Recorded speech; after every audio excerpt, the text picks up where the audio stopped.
بسم اللہ الرحمن الرحیم۔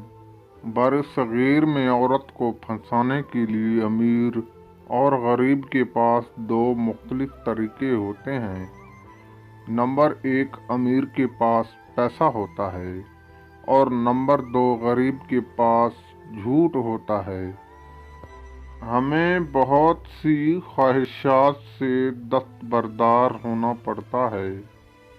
کئی خوابوں کو آنکھوں میں ہی دفن کرنا پڑتا ہے۔ جہاں ہماری جگہ نہیں ہوتی، وہاں سے خود کو کھینچ کر نکالنا پڑتا ہے۔ آنسو روک کر دنیا کے سامنے مسکرانا پڑتا ہے۔ خام خواہ کہہ کے لگا کر خود کو زندہ ثابت کرنا پڑتا ہے، تب کہیں جا کر زندگی گزرتی ہے۔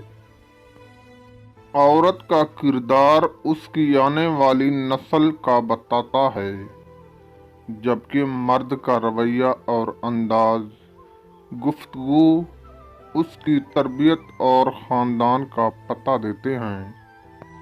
عورت کے جسم کی تعریف نہیں کرنی چاہیے، بلکہ عورت کے کردار کی تعریف ضرور کرنی چاہیے، تاکہ وہ اپنا جسم نہیں بلکہ کردار کو سنوارنے کی کوشش کرے۔ جو عورت ہوم بستری کے وقت مرد سے لڑتی ہے تو اس سے فوراً سمجھ جانا کہ ہو سکتا ہے وہ مرد اس عورت کے ساتھ زبردستی زنا کر رہا ہو، کیونکہ عورت کو ایسی کوئی بھی حرکت پسند نہیں ہوتی۔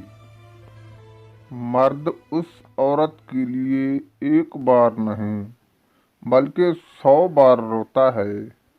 جو عورت اس سے محبت کرتی ہو اور اسے چھوڑ جائے